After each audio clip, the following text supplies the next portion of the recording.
Hi, everybody. Today's September 19th, 2023, and I'm honored, genuinely honored to have Will Reilly with me. He goes under Wilfred Reilly as well as a byline, and he can be found on Twitter, Commentary Magazine, and he says things that probably you have thought and comes up with the answers and data to justify it. Tell us your latest book, what you're up to now, what are your receptions, and anything else you want to mention. Yeah, so I'm glad to be here. I enjoyed talking to you on my podcast with Charles Love, Shamika Michelle, Cut the Bull. I'm Wilfred Reilly. I'm an associate professor of politics, political science at Kentucky State University, typical American state U, except that we're a historically black college as well, I will note. I'm the author of a couple books. In addition to one academic monograph that no one read, I've written the books Hate, Crime, Hoax, Taboo, and the upcoming Lies My Liberal Teacher Told Me, which looks at, like we've seen, and they all have these edgy titles. I mean, these are popular press books. So they're all for, like, this one's for HarperCollins. The others were for Regnery. They're for very large conservative or mainstream publishers. Mm-hmm. So, I mean, my academic stuff has titles like, a quantitative analysis of the diffuse use of force on African COVID policy and so on. But I mean, like, the latest book simply looks at, we often hear that these critiques of a USA that's been vanished for generations, I think, like, there are books like Bury My Heart at Wounded Knee and Lies My Teacher Told Me that are very critical of kind of the old jingo order in America. The schools used to tell us that this was the greatest country in the world on every point. It is on many, but that there were very few Native Americans here when the whites arrived, so on. There's a whole genre of literature of this kind of thing. Mm-hmm. And what strikes me is that with this stuff, just like with the New York Times running, like breaking Emmett Till coverage every couple of days, you're talking about the world that was. Like, you're talking about pre-1955, 90% white America. And one of the things I look at is in the world since then, during the past 80 years for us in the integrated North, what have the mainstream stories been, and have those been any more honest than the ones that came before them? So Lies My Liberal Teacher Told Me, I simply sit down with some of the major textbooks in academic education now, not in 1970, which is the first book, and I read through them and I find these mainstream storylines like Native Americans were peaceful. No, they weren't. I mean, Native Americans were the greatest warriors in history. The Aztecs farmed humans, which has only been done on 2 or 3 different occasions. I mean, the Red Scare was this unfortunate time of troubles when stupid rubes attacked innocent artists as agent operateurs of the communists. No, like, almost everyone accused during the Red Scare was a communist. I mean, in political science, we talk about the Venona cables, and young political scientists like that. Yeah, we're often expected to read them, to have a passing familiarity with them.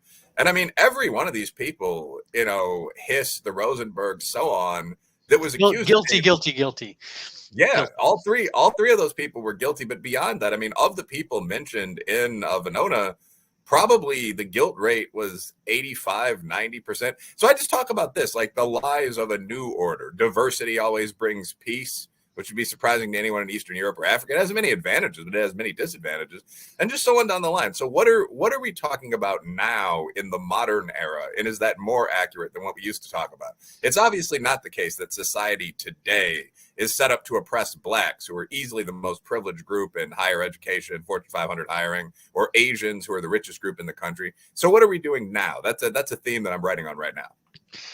Well, that's really amazing. So I'm going to just pop up briefly Hate, Crime, Hoax, such as it is here. People can see it, and they can find your author page on Amazon as well. And I have not seen I don't see the lies one here. Is this taboo? No, 10 facts you can't talk about. Anyway, we'll come back to that. Yeah, if you go to the author page, you'll see all of them. Fair enough. So I'm going to stick maybe on Hate, Crime, Hoax, because I was reading up on it. And can you talk about what inspired you to write Hate, Crime, Hoax, and what has been your personal experience regarding the topics in the book? Well, what inspired me to write Hate, Crime, Hoax was just basically the idea that a lot of these high-profile stories of like race and conflict were just clearly turning out not to be real, and this was being ignored. So, I mean, during a period in maybe 2017 to 2019, this happened over and over again. I mean, Jussie Smollett, Covington Catholic, so on. And I started to write the book at the start of that period. So, I mean, I was pretty conscious. Now, obviously, when you write a book, if you know what you're doing, you don't generally write the full 300 pages. I mean, you write a treatment, you contact publishers or agents that you're friendly with. But I had a lot of this drawn out because, I mean, I had the stacks of cases on my desk, and this was going to be a couple academic articles if it wasn't a book. It was just, this was clearly happening.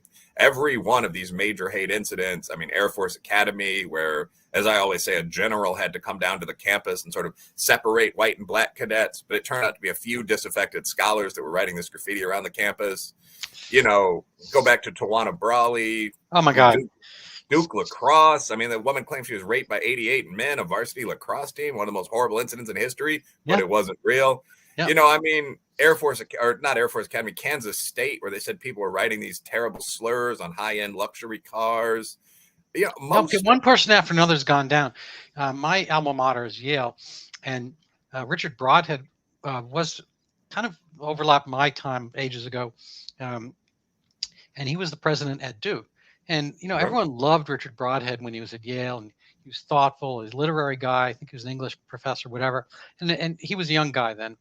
But, you know, the moniker, or whatever, the slogan, anthem for Yale is Lux et Veritas, light and truth. And you kind of figure that you're going to put some light on something, get the truth before you start railroading people. And, you know, for all the talk about, oh, lynching was horrible, you know, this is broadheading, you know, this is, I don't know, you know, whoever, you know, runs onto, you know, maybe it's Kamala Harrising. If you just jump on a case in advance of the facts, it's a crazy thing. Let's maybe just focus on Jussie Smollett, where, you know, where we have to kind of engineer all the hate crimes that you know, I don't know, white MAGA guys are not doing. You have to kind of make up for them. Can you bring back some of the ethos and sensibility of the time for that case in particular? Yeah, sure. I mean, so with Jussie Smollett, the situation was, I actually remember posting on Facebook, because this was kind of old school. This was 2018. The day after this happened, allegedly, like, I'm just going to come out and say this didn't occur.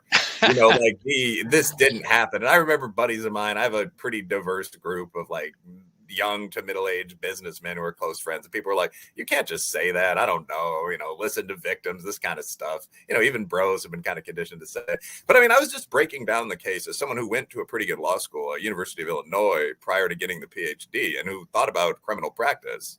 I actually wanted to be a white-collar criminal prosecutor for a while. This was the Enron era. I thought it'd be interesting to see some people go to jail for things other than having a dime bag of weed in their pocket. But it turned out that the appeal of the private sector, or even academia financially, was a bit ahead of that. But at any rate, like, just looking at the fact pattern there, I mean, so this is a neighborhood in Chicago, Streeterville, that's the young professional area for not only that city, but kind of the upper Midwest. I mean, I've been through that area probably 100 times. I have many friends that still live there that are looking for houses in the suburbs right now. That area went 92% for Hillary Clinton. Right. That area is not a white racist area. I mean, Chicago was one of the core cities for the Great Migration. It's at least 10% black. Professional area, probably 15% Asian, at least 10% gay, if you know anything about the north side of Chicago. So, I mean, this guy is claiming that on this day, he's walking through Streeterville. And by the way, I looked at the weather report. This day, Chicago's no joke. It's the coldest day of the year. It's negative 26. It's 2 a.m. I mean, the breezes are blowing horizontally off the lake. So he's saying that and this is like a half mile from the lake, by the way. There aren't people walking around in that area at all if they can avoid it. You know, you're taking trains, looking up a friend with a car. But he says he took a mile-long walk to a Subway sandwich place through one of the few really alleyway lanes in this entire area that doesn't have cameras on it for the luxury hotels and so on. And he's accosted by these two guys that are in full MAGA gear, like red hats, patriotic ski masks, if I recall correctly. One of them's holding a rope, like a knotted rope noose. One of them's holding a gallon bottle of bleach, you know, as though they were going to dye him white or something. These two big Caucasian fighters attack him, but he's able to fight them both off. Jussie Smollett is a slim gay man who weighs maybe 150 pounds. Not that sexual orientation is necessarily relevant. So he fights him off, but they manage to throw the noose around his neck. Really good bit of angling there during this physical brawl. And he kind of stumbles away. He's still clutching his like tuna salad sub through all of this, if you recall his story. And he manages to come back home. He's crying. He has a noose around his neck. And his buddy, who's in the apartment, makes him call the police. And the whole thing, like where the attack took place, and that's one of the safer neighborhoods of the city.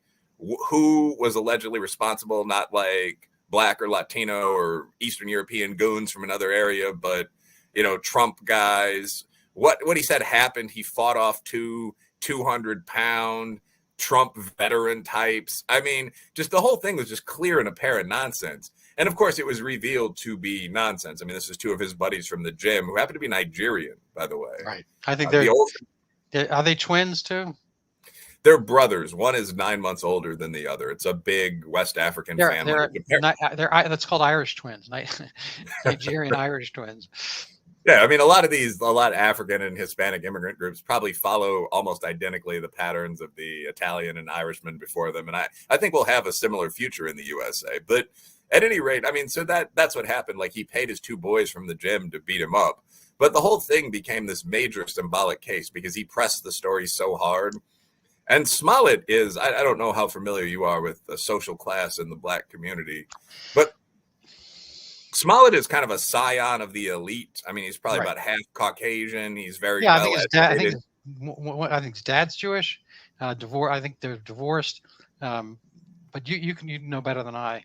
There's some acting or something like that through the family. Yeah, it's a well-known Black and Jewish family. I mean, he went to, I think, Howard, although that could be an error. I mean, that show that he was on, what's it called? Whatever. Anyway, was it Empire? I thought it was Power for a second, but yeah, it's Empire. And it's funny, by the way, like, we didn't know that because one of the claims in the case was that these Trump supporters were big fans of this show about gay rappers, which is, I'm sure, number one in like deep rural red America. But anyway, so like he's an Empire star. He's friends with the mayor. So all of this stuff contributed to that. And Smollett just pushed it right to the top. Like, he went on Good Morning America. He was the lead block of that show, which is like 12 minutes in the equivalent of prime time. And he just, throughout the whole case, he's never been willing to say that this didn't happen, actually. So even today, like, he said, I accept responsibility for what I did, but I know my truth. I know what happened. And the reason for that is that there's a certain base of like Blacks and blue hairs that are never going to not believe a story of racism.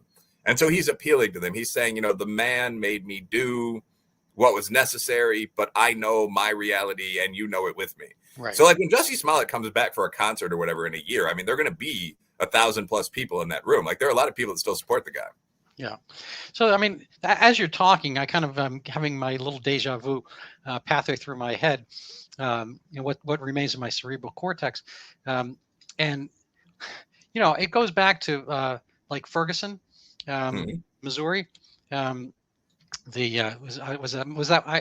lost track, but Michael Brown. Yep. Kind of the essence of Black Lives Matters in a sense, these aggrandizements. There was, Trayvon Martin, George Zimmerman, what was he? The Latino white man or something? I don't know. Yeah, he's a white Hispanic.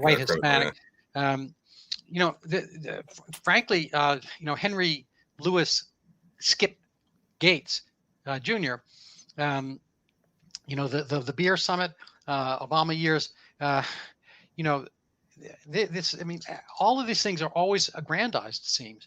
I don't know if you want to just whip us a little confection about any of those things, what happened with those, just as a kind of brief historical, and what were the takes and how did they mold, say, Black Lives Matter, which, in my view, frankly, has cherry picked certain situations. They wait for something, blip, kind of like sonar.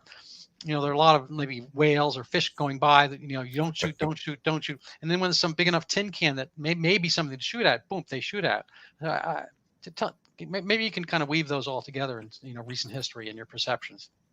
Yeah, I think a simple way to put this is that most of the narratives that Black Lives Matter pitched forward were just, one, they were cherry picked, but also two, they were completely fictional. So yeah, the idea is that you go for something that's big enough to get national media attention. I mean, obviously, a white guy and a black guy involved in a, no gun scuffle outside a club isn't going to do it. You need the big boys that are going to really get racial tension flowing and that are going to get the Times and the Post and the Tribune and the Midwest interested. But another point, even with those stories, is that they just weren't real. So, I mean, like in the Trayvon Martin case, like the initial narrative, what they generally do is take these sort of lived experience street reports and among those pick the most sympathetic and feed those out to the press. You're talking about a specific cadre of people that do this. Sean King, the journalist until pretty recently, Benjamin Crump, the attorney who was involved in the Trayvon Martin case and has represented almost every quote unquote victim's family since then, publications like The Root. But what you do is you take the most sympathetic kind of street report level telling of the case and you feed that out to media sources that you know are pretty much going to retell your narrative. And that becomes the accepted storyline for quite a while, and often for all time for blacks and white liberals. It's just that it's never true. So, I mean, in the Trayvon Martin case, the accepted story was that this creepy cracker, that's a Trayvon quote, George Zimmerman was following Trayvon Martin for no reason. And a terrified, panicked Martin turned around to defend himself, and he hit Zimmerman once or twice, and Zimmerman shot him. The reality is completely different. I mean, first of all, George Zimmerman is Mexican. I mean, Zimmerman is an anglicized name, but his mom is Afro-Latina. Like, if you ever see him, he looks like a Hispanic guy, like a Chicago Latino cat. He speaks fluent Spanish. I'm very proud of his links in the Hispanic community. He wasn't following Martin for no reason. He's the head of neighborhood watch in that area, and there'd been a sizable number of burglaries over the past couple of weeks, most of which had been committed by young black or Hispanic men. This wasn't the middle of the day with a black man being harassed. Martin, who was, I believe, out past the area curfew, was walking around at 2 a.m. It turned out he'd just gone to get a drink or something. But he's walking around hoodie up at 2 o'clock in the morning, and he walks past the head of the neighborhood watch. Zimmerman follows Martin for about 12 feet. He's talking to the police as part of his job, and the police tell him you shouldn't be following this guy.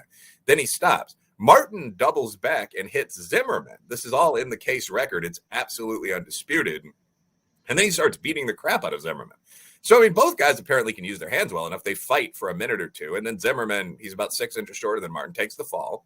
He goes to the ground, and there's a guy on top of him hitting him MMA style, which is very dangerous. So he's on a concrete plank area in front of a house. And so his head is being smashed into the ground. And he finally says, apparently, I'm going to draw a weapon. Martin doesn't stop beating him up. He draws a weapon and shoots him once. That's it. And all this is recorded. Like, there were neighbors outside, because you hear these guys screaming and yelling at each other. Like, they're both screaming on the tape of this incident. You know, people are coming out and they see what happened. And this, not everyone, 2 people described this in the court case. So the story there was not real, and that kind of sets the template for these. Like, I talked about that one for a good 2 minutes. Can't do that for all of them. But I mean, like Michael Brown, for example, the whole narrative there was hands up, don't shoot. That an innocent man had been killed while he was essentially begging for his life. You know, this cold-blooded lawman had gunned him down. What actually happened in the Michael Brown case was that Michael Brown was, I believe, wanted for armed robbery. He'd certainly committed or a strong arm robbery. He'd certainly committed a strong arm robbery on video. He'd beaten up the small, either Asian or black owner of a popular local business, thrown him against the wall, taken a box of pretty good cigars. He'd done all this stuff. He just walked out of the place. He's wanted. You know, wisely for a wanted man, he's walking right down the middle of a busy street with one of his buddies, and a cop. And it's really hard to understand the hood if you haven't been to the hood. Like, I was born on the south side of Chicago. I didn't live there for all that long. I moved to the pre-gentrification north side, which also wasn't great. But I mean, I lived from then high school, grew up on the east side of nearby Aurora. And these are all like working class 2 hood neighborhoods. And I mean, there on down, I mean, you'll see just like people will take over the streets for like a bike race. You know, it's difficult to imagine that if you're from some pleasant suburb. Like, what do you mean he robbed a guy and no one stopped him, and then he was walking down the middle of the street with a couple of his friends? That's just what it sounds like, you know? But Ferguson has a sizable middle-class area. They have a real police department. So a cop stops him, and apparently Brown attacks the cop. Like, Michael Brown's DNA was found on the slide and trigger guard of Officer Darren Wilson's gun, and that he must have reached into the car, and the 2 guys must have been involved in a fairly serious struggle. So Wilson shoots him a couple times. And Michael Brown, by the way, is about 6'6". Yeah. He used to play some football. He was kind of a gentle giant. Well, he was definitely a giant. I mean, I don't know about gentle, because he was killed in a physical fight with a cop. But I mean, again, there, the story was like Brown had begun walking away. I mean, perhaps there'd been a bit of a scuffle, but Brown had broken it off, and then Wilson just shot him. Of course, that's not true. I mean, from the DNA evidence and so on, the shooting almost certainly happened while the men were struggling. because of this, I mean, Darren Wilson was cleared by the Barack Obama Justice Department. He was cleared by local authorities. Darren Wilson may still be a cop. I mean, it's very hard to track him down. I've never been able to. But I mean, like that again, that story is completely unlike what the original narrative was. The whole hands up, don't shoot thing was fake. And that persists into the large majority of these. I mean, like if you look at one of the Black Lives Matter martyrs, like Jacob Blake, Rayshard Brooks, I mean, the George Floyd case, like a guy did die while he was being restrained by a cop, which is always unfortunate. But even there, I mean, like the fentanyl evidence and all the other stuff that people were very, very reluctant to talk about and still are. The original story is almost never what it was presented as being. And that's because this whole process we're talking about, the initial stories are cherry picked. The evidence that's presented by counsel for these families and so on is then cherry picked further. And a lot of people involved in the process, from witnesses to lawyers, are just lying. So you get this weird picture of what's happening in the country. And it has actual effects. Like, I think we talked about this once, but the average, again, that phrase, black guy or urban liberal, thinks that between 1,000 and 10,000 unarmed black men are killed every year by cops. That's a very famous study by the Skeptic Research Center. It's hard, large in research. And I mean, that's what they found, that I think it was 34% of people who identified as liberal across those two categories think that the average number of unarmed blacks shot is about 1,000. Another 14 to 15% think it's about 10,000. And then 8% think it's more than that. And just like the mean for the estimates would have to be something like 900.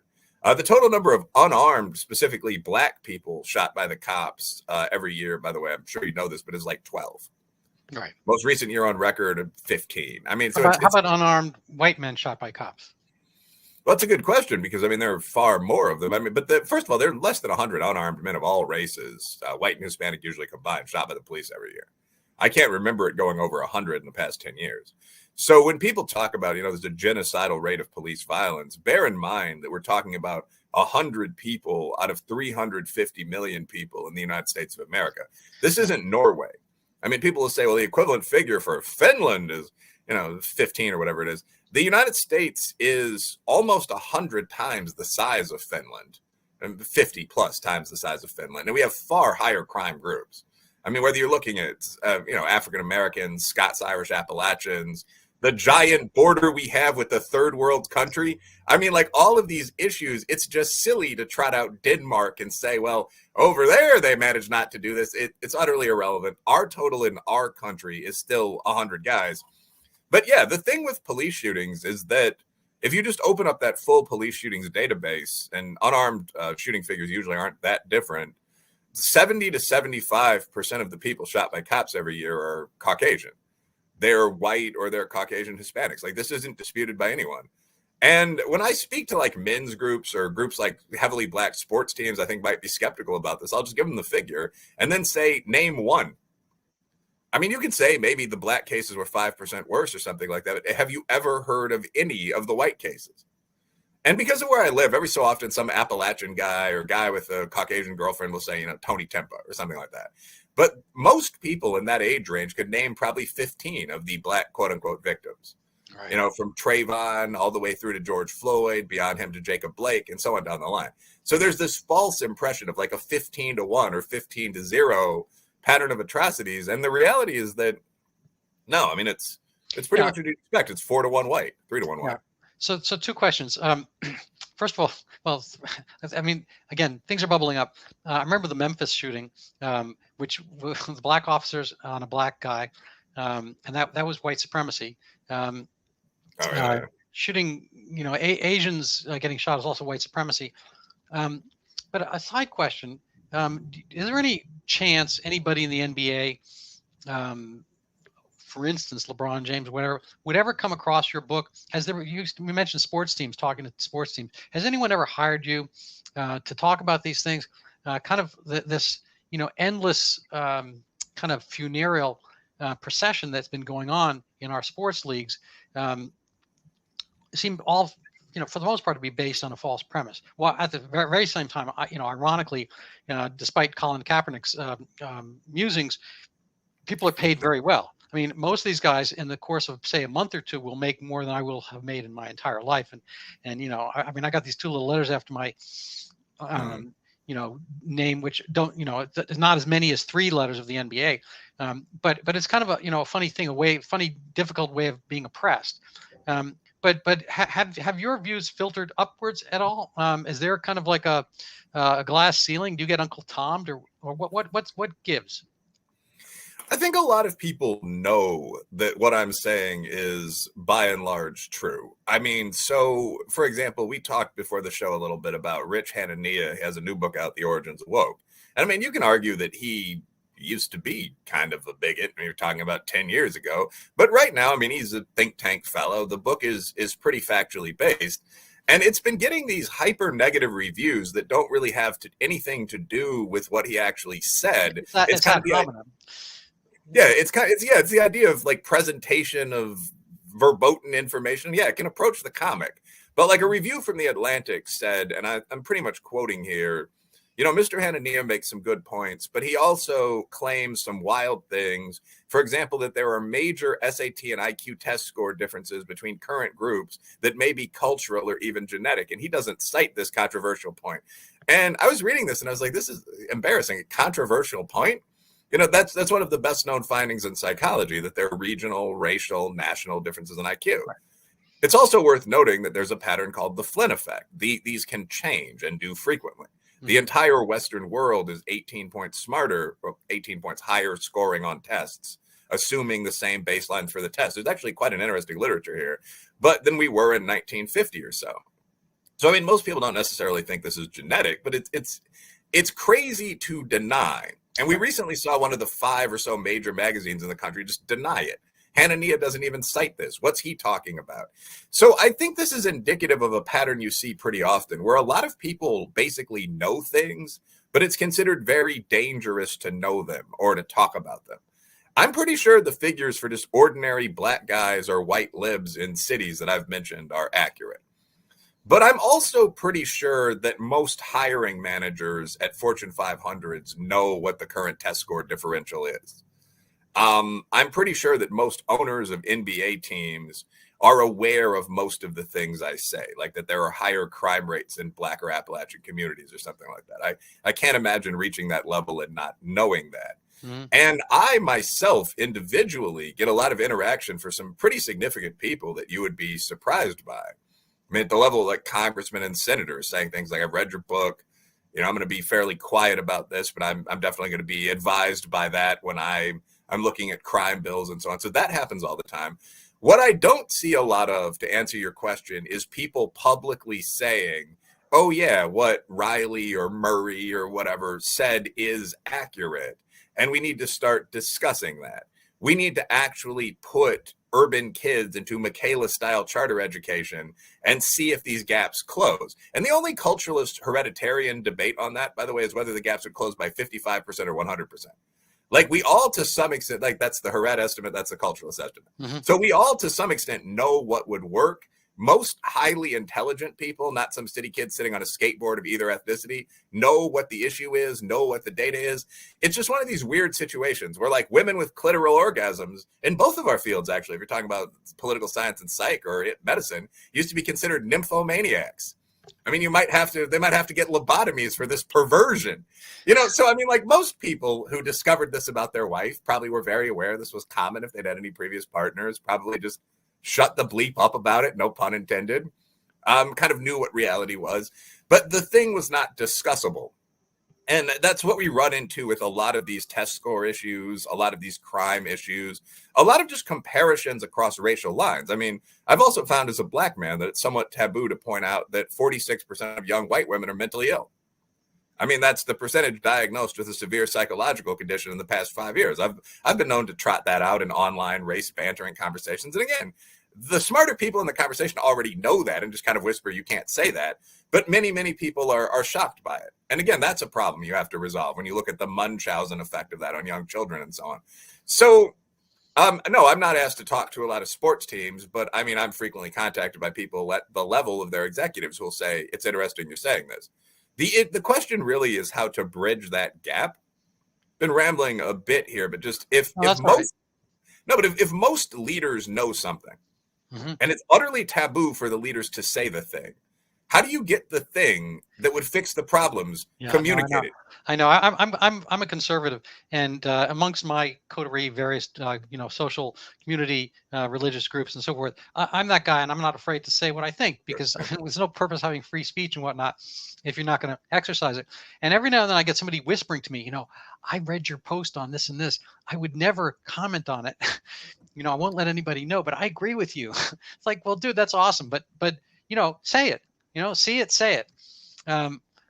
Anyway, just getting back to kind of this. I don't have a LeBron James fixation, but I think he is an interesting position, an interesting man. Obviously, an incredible athlete, and to his own life applies, the level of devotion and work that has allowed him to have a career, 5-8 times longer than the average in the NBA, and increasing the sky as far as greatness goes. But he came onto earth in very dire circumstances. His mother, even his wealth, there's nobody who's volunteered to announce that he's the father of LeBron James. So this points to a circumstance where the mother was kind of living a life in extremis, having her own issues of one type or another, and another.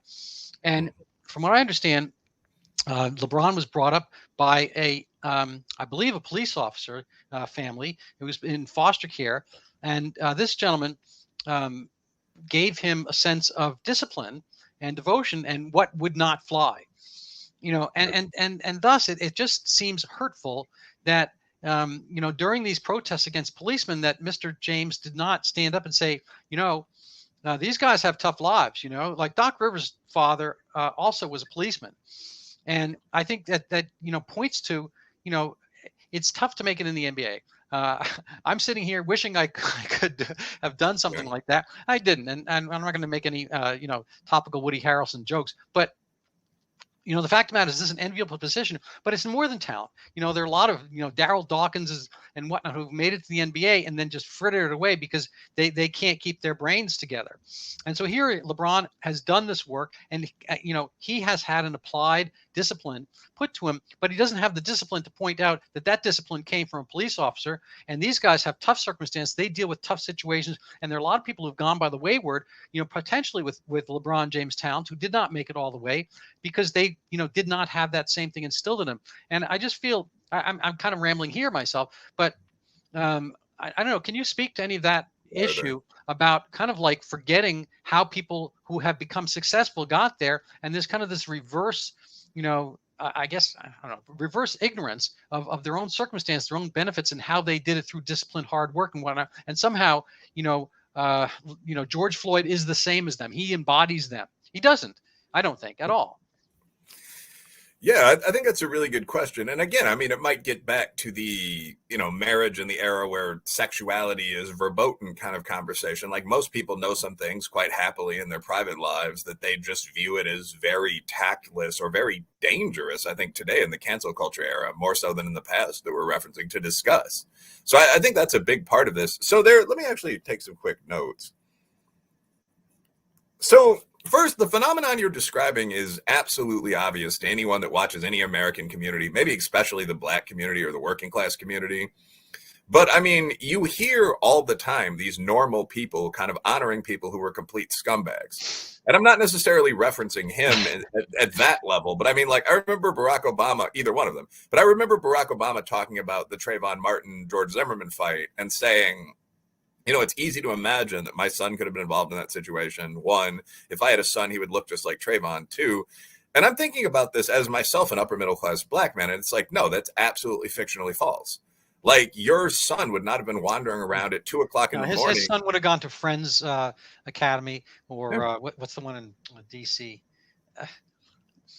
But just any of them in Chicago would be Latin, or Boston would be like Latin or Quaker. Like, yeah, he wouldn't be out there. He wouldn't be getting in a fist fight with a big Hispanic dude at 2 a.m. while high, because he went to the store to get some junk food.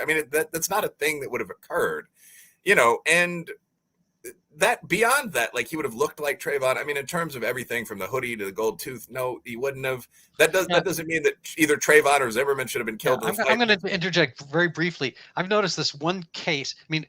Every time there's kind of this horrific murder, the photo of the guy is Oh from yeah, yeah. from his like, seventh grade, you know, graduation. He's like 11 years old, or his graduation robe from high school, middle school, whatever. I mean, everyone thinks Trayvon was a tie, Yes. and nobody shows like his, he's got the, his smoke videos and the gun. I mean, this is stuff he's broadcasting himself.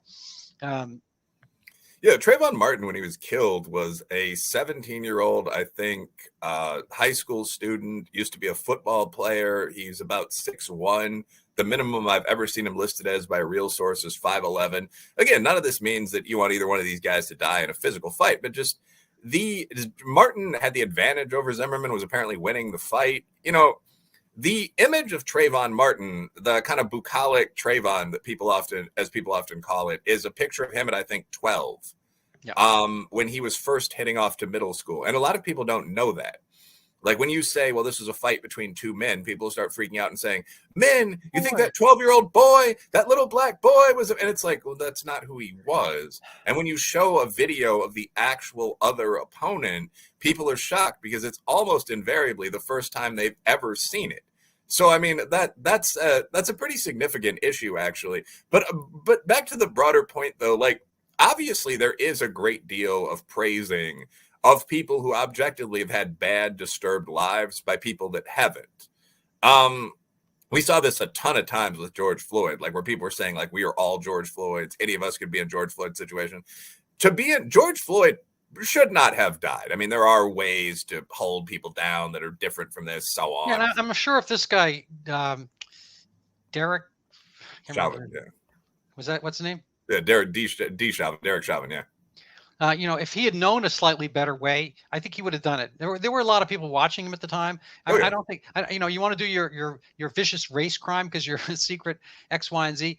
You want to do it. You're not going to do it there. You're going to find a Jussie Smollett dark alley. No, I mean, yeah, I don't think Derek Chauvin was a racist at all. I mean, Derek Chauvin was in an interracial relationship with a dark-skinned, like, Indonesian or Cambodian woman. And George Floyd. I mean, how many people realize what did he do? He beat down a pregnant, was that his girlfriend or somebody? I mean, he robbed a pregnant woman allegedly by pointing a gun at her stomach. Like, George Floyd was a criminal, at least before he got caught and that kind of run of success ended.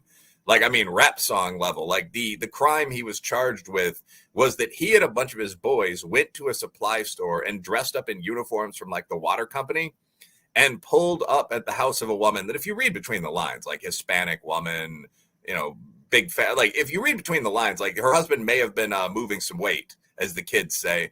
But they pulled up at the house of this person and essentially tried to rob someone they thought was either a successful citizen or a drug dealer. But, like, multiple people jumped out of a big car in these water department outfits and came in and started tearing up the house. Like, it was a, like, CSI level crime. Yeah, it was a feces show. Yeah, I mean, George Floyd had done stuff like that before. I mean, George Floyd is the guy shouted out in Swishahouse rap songs from Houston as Big Floyd. George Floyd had an interesting life. I try not to speak ill of the dead, but, like, George Floyd is also a pornographer. I mean, until recently, like, you could go on Pornhub, allegedly, like, this isn't a big thing of mine, but you could go on, like, Pornhub and sites like this and search George Floyd, and you could pull up videos he'd made with ex-girlfriends and so on. He apparently had decent equipment. So, like, George Floyd had done a bunch of, I mean, like, cameras. But, I mean, like, I lost you there. Yeah, very important to check that double entendre. But anyway, so, like, George Floyd, though, was a guy who'd lived kind of that urban, almost rapper lifestyle for a long time. I had no idea about that. Yeah. He finally settled down in Minneapolis, which is, I mean, a big city, but a little more slow-paced, mostly Caucasian, even in the hood. He had a steady girlfriend. But, like, even then, to get into George Floyd's situation, you would have to be high on meth and fentanyl at the same time, while trying to pass fake money, and would then have had to get into, like, a 30-minute long clash with the police, where, like, he refused to sit in the police car. He obviously worried about. He was pretty agitated. I've watched the entire video of that stuff, and nobody, again, cherry pick. People don't show, the actual events. It's not as if, I mean, I sort of get it if you were, I don't know, in biblical times, this man did this to my farm. This man, screwed my goat, whatever. It's like, well, okay, fine. We're going to take your word for it, and we're going to, I don't know, string them up, crucify them, literally, figuratively, whatever. But it's like we have like so many videos going on simultaneously, and nobody is willing to look at them, like, seriously. And these things get withheld.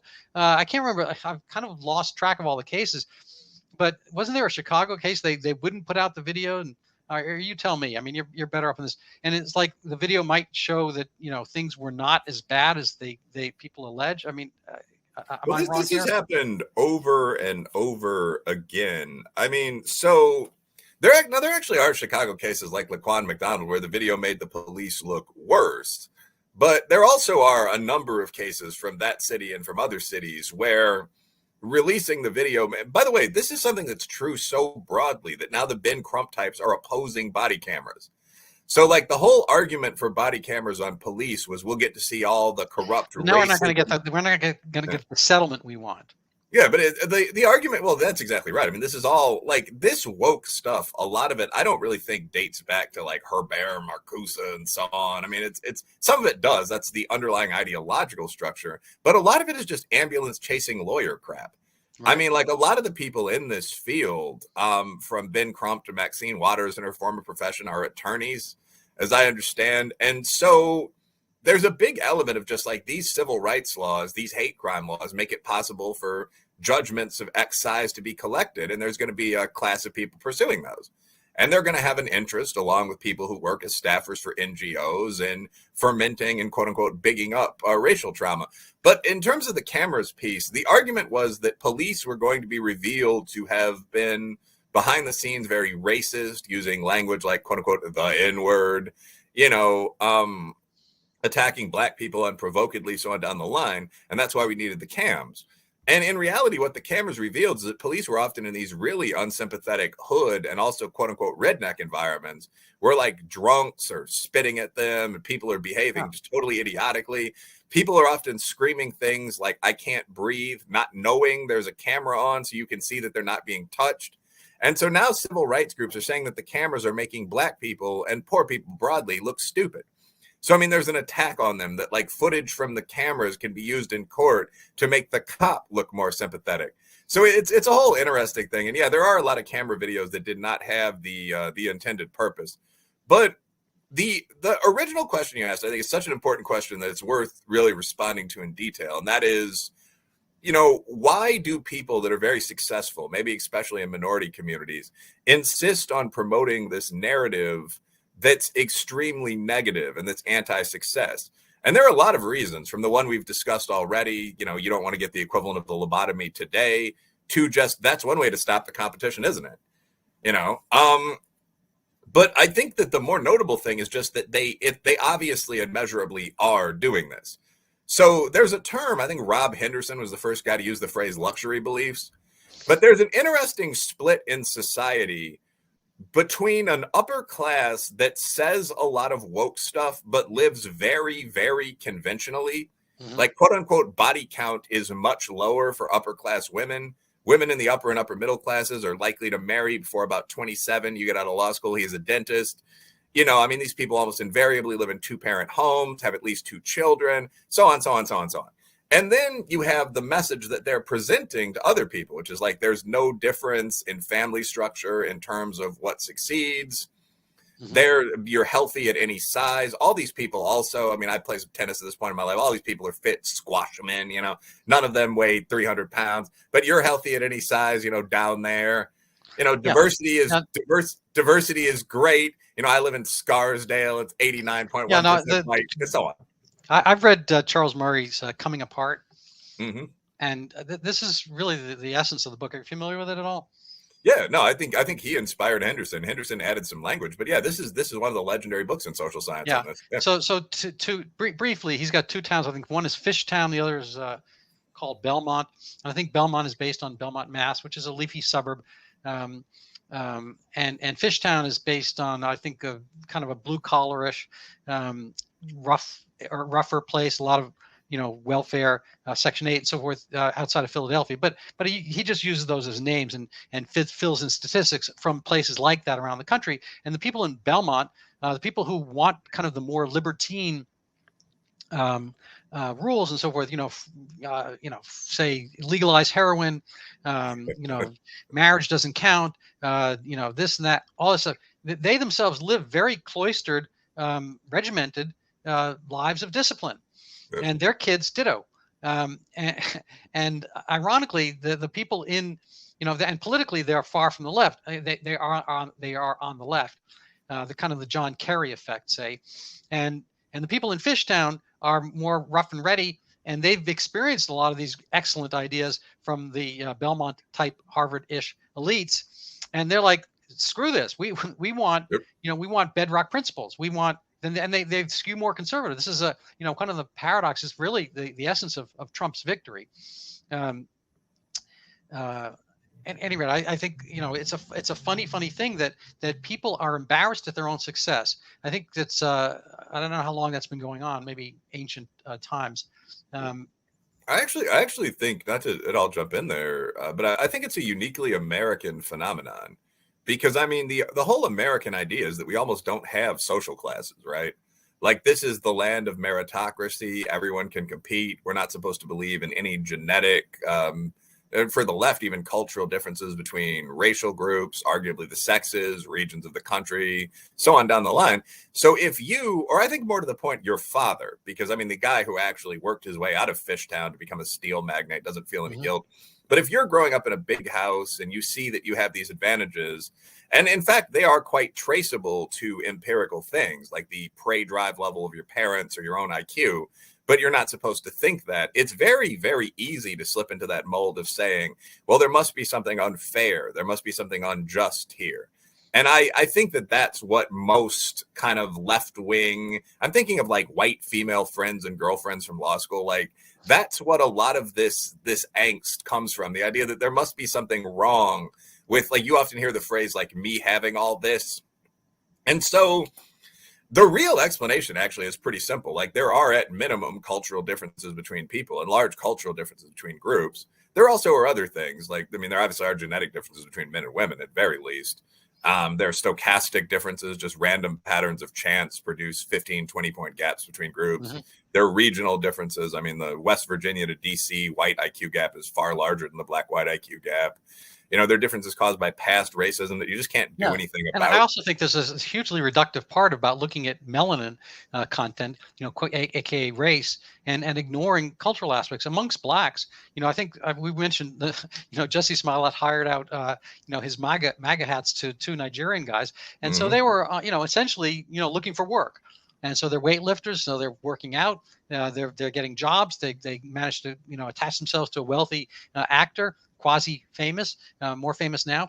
But it's kind of an irony, or interesting at the very least, that Nigerians are a big immigrant group right now, and they're coming to a place that's so super horrible racist. I mean, I don't think so. And they're doing better than on average, from what I understand. The Nigerian Americans are doing better on average than the average of whites. And it's like, well, they are technically, if you want to do genetics, whatever, they're technically blacker than American blacks, who kind of had some misogyny over the years of slavery, whatnot. So they are blacker and yet doing better than American blacks, and doing better than, I think, on the average, I mean, only slightly better than American whites. So they're following the immigrant pathway, which is, put your nose down, work hard, get the jobs, don't do any of that stuff, and I think there's probably some tension between the American black, you say inner class, community, which I hate the term, and Nigerians. I don't know. You tell me. Have you noticed any of that stuff? Well, yeah. I mean, there's tension, kind of the same as there is between whites and Jews. I mean, like there's this kind of tension within every group, where highly successful groups are criticized for bullshit reasons. I mean, it's the middleman minority syndrome and so on. So, like, the white dislike of Anglos and Jews among Italians and Irishmen has gone back 100 years. And I mean, you hear these idiotic comments like, if it weren't for those Jews and cake eaters, we'd have a better community here. And you like look around, and some of the places I've been, like parts of East Aurora, and it's like, nah.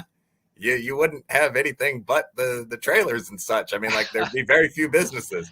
So I mean, yes, you see that dislike of successful people, including successful people that employ you, in every group. I don't think it's any higher among blacks. But yeah, you definitely do. I'm pretty sure it's these humans, you know, Yeah, like it's damn. once we figure out humans, I think we're pretty much we'll be good.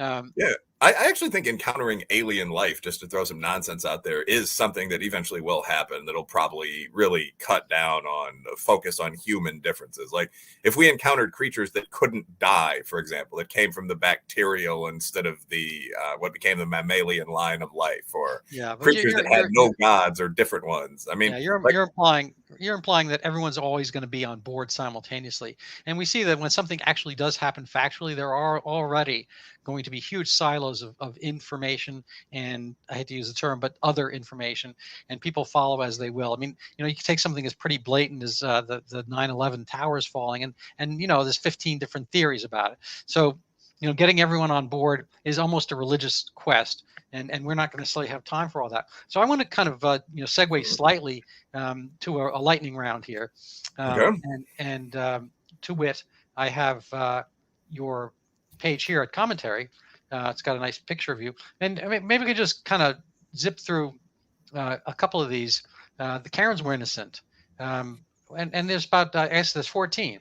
So maybe just you know, 20 seconds on titles here, and I'll scroll down. yeah, I mean, the Karens were innocent. The headline says it all. Like these random upper middle class white women, like my friend Sarah Brash, that were accused of these insane crimes. I mean, we recently saw a pregnant nurse accused of taking a bike from 5 young, aggressive black teenagers. I mean, none of those things happened. It's an extension of the general race hoax problem. But last line, the Karen thing became a way to attack women, particularly white women.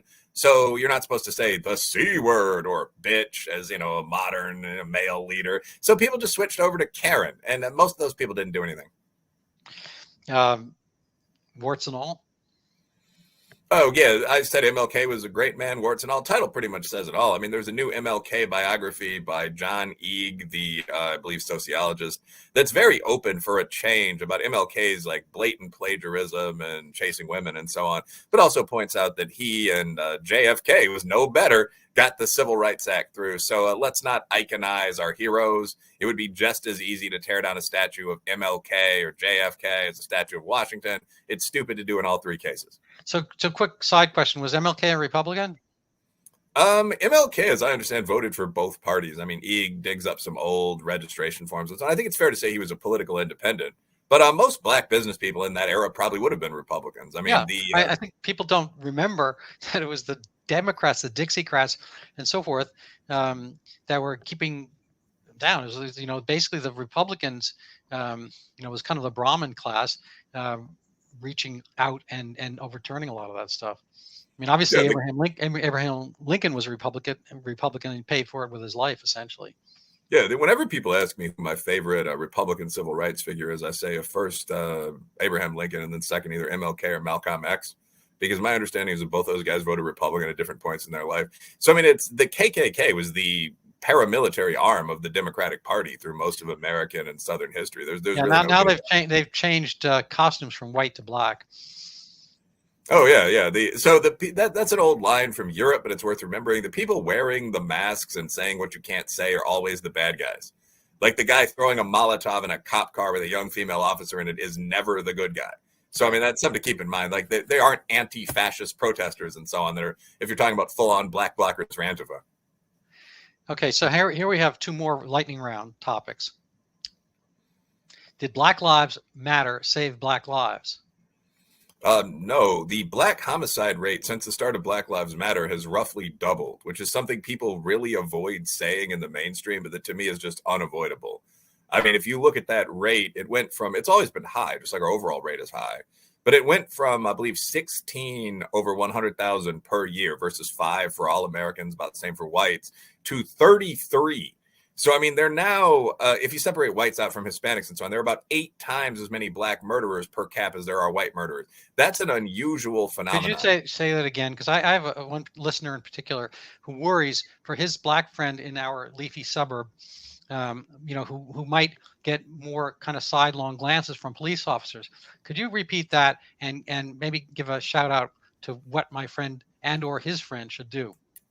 Well, I mean, first of all, your buddy that lives in a leafy suburb shouldn't do anything. He's a successful guy who lives in a leafy suburb. Like, it probably is true he experiences 1% more racism than a white colleague. Although I would say one of my Appalachian students with like warrior brands tattooed on their face and so on would get a lot more looks than the guy we're describing does in his Lacoste. But at any rate, the basic point that I'm making, like, the black murder rate was always higher than the white murder rate, but they were often comparable, say 16 to 6, or at least the general American murder rate. That is no longer the case. The black murder rate is about 8 times as high as the white murder rate. That's what happens when you have a figure like 35 as versus a figure like 5.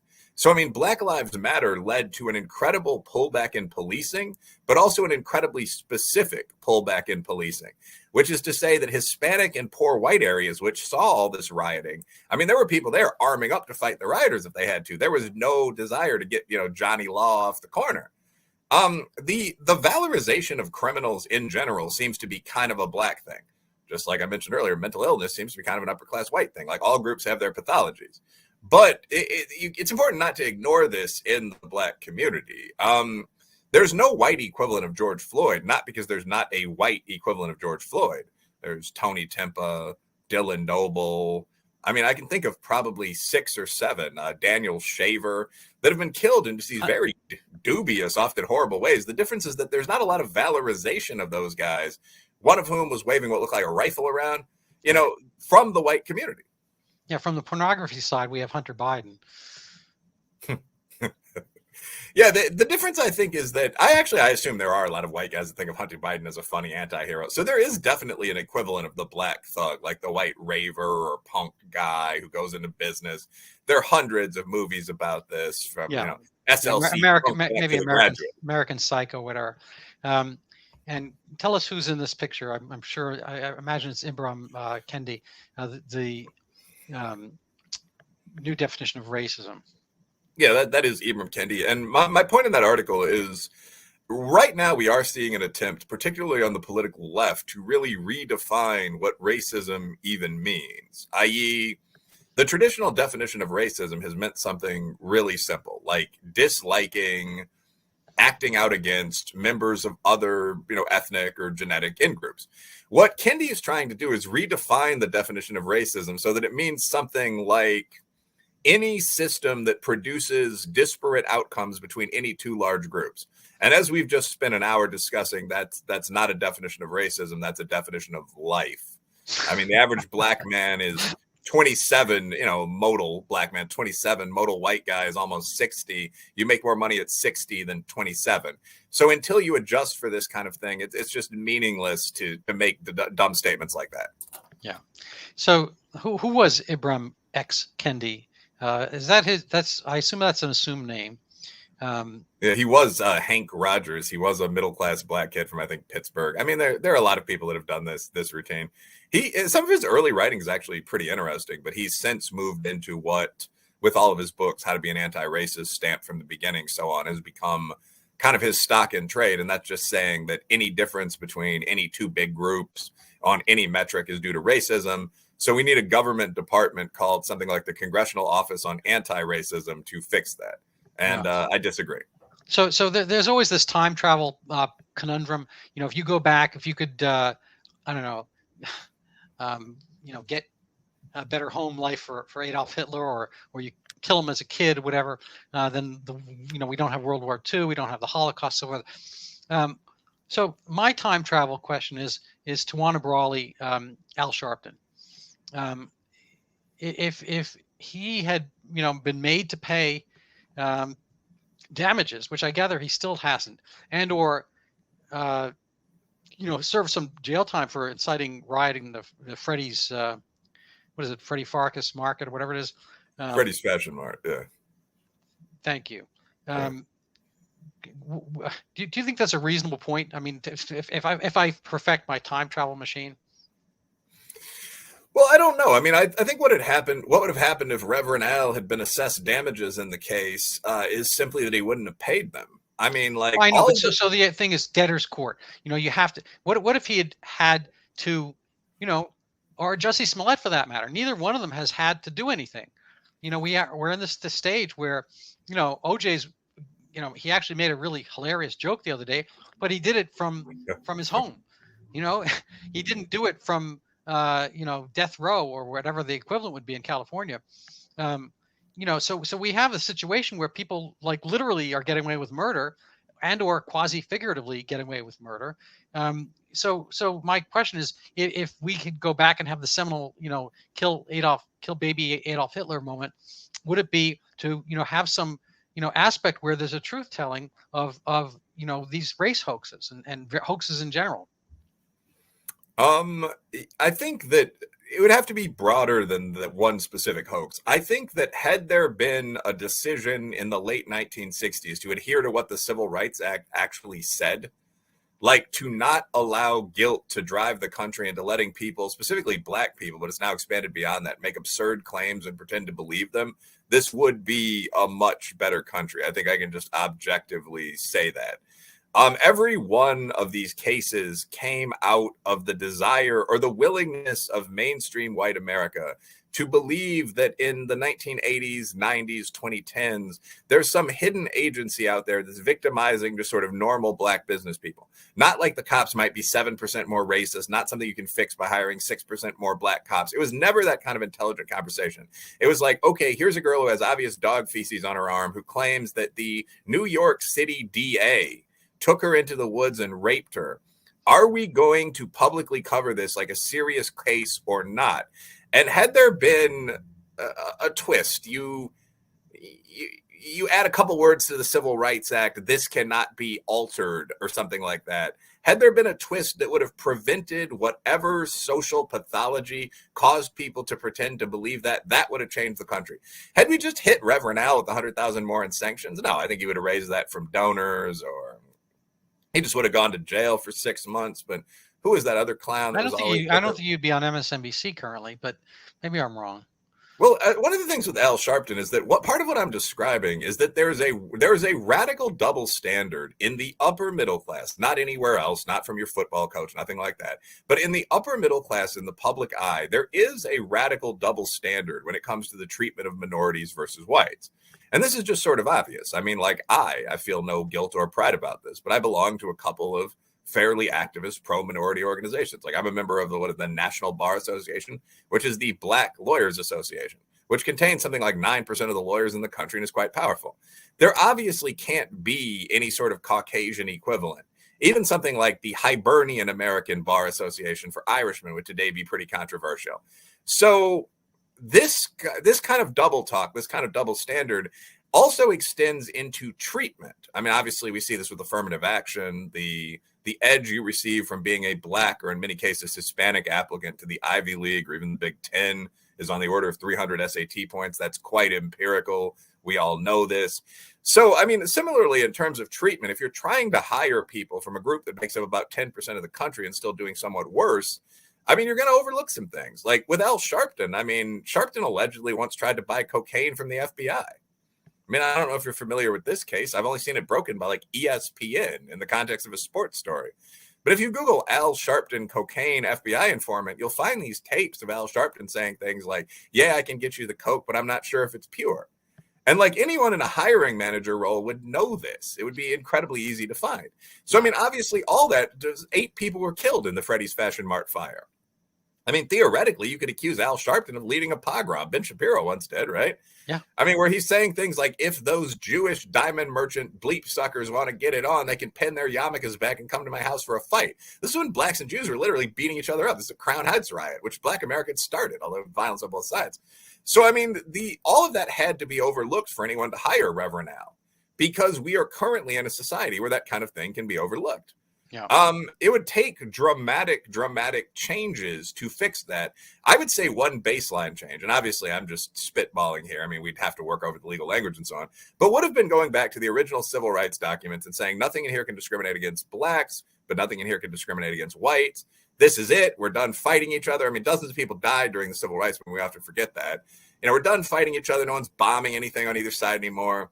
What we're going to do is move forward and treat each other roughly equally. That's it. We already desegregated the schools.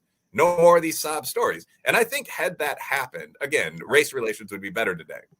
What we've seen, yeah, I mean, that's it. There's really nothing more to say there. So we're kind of rounding out the hour, a little bit over it. I like the lightning round. Maybe we'll have you come back and do For more sure. lightning round, or just have a special lightning round session. Final words from you. Yeah, I mean, I think my final words. There's an old show, maybe the X-Files, where one of the characters used to say, "Just keep watching the skies." My comment would be something like, "Just keep watching reality." Mm-hmm. The basic reason that in the Western world we believe in jury trials, we believe in journalism, we believe in interdisciplinary journals, one of which Joybs, I'm currently an editor of, is that we think that the ordinary smart person has this facility of logic that they can use to look at claims like some women have 9-inch penises, which we haven't touched on, and decide whether those claims are true or not. And I believe that this facility of logic is real. Everything I just described, plus the scientific method, the Flynn effect, so on, would be impossible if this potential for individual brain improvement didn't exist. What I'm getting at with all this is if you see things in society that seem to be blatantly nonsensical, or if you recognize patterns that people seem to not be talking about, we've talked about black crime, urban white mental illness, so on during this show, all this untouchable stuff. You are probably not wrong. You're probably being intentionally misinformed. So look for other people that are saying what you're saying. Look for real knowledge. And most people watching this show could probably find the academic press, so on. And again, just kind of keep watching the facts. That's pretty much all I can offer, a chance to see reality. I appreciate that. So I'm going to offer people a chance to see reality as well. If you'd like to support my video cast, this is my final word. It's a little bit of self-promotion here. You can spend money and buy my book. It's called Overturning Zika, the Pandemic That Never Was. For the same gentle price, you can get a picture of me on the cover. And this was an event that maybe is fading into memory along with Jussie Smollett, hopefully.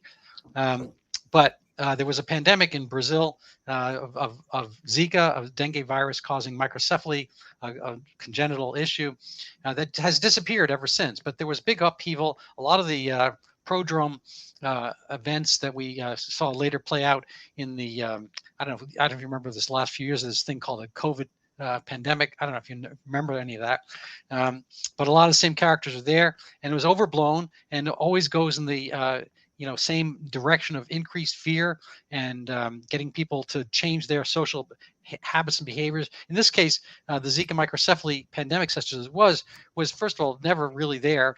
There was conjecture, there was no good science, but it was used to overturn the abortion statutes in Latin American countries. And people were also told not to have any children until there was a Zika vaccine. It's 8 years later, there's no vaccine. Nobody's retracted any of the information. They've made $1 billion industry out of Zika, et cetera. So the researchers are doing okay.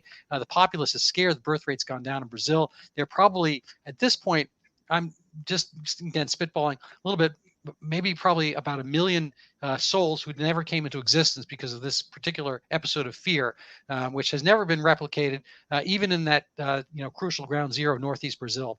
It's never been seen again, and nobody will talk about anything possibly wrong with the original theory. So it's somewhat like the George Floyd and Trayvon Martin, whatnot. That something happens, it gets spun a different way, and everyone assumes the spun thing is real, and that's kind of a sadness of our time.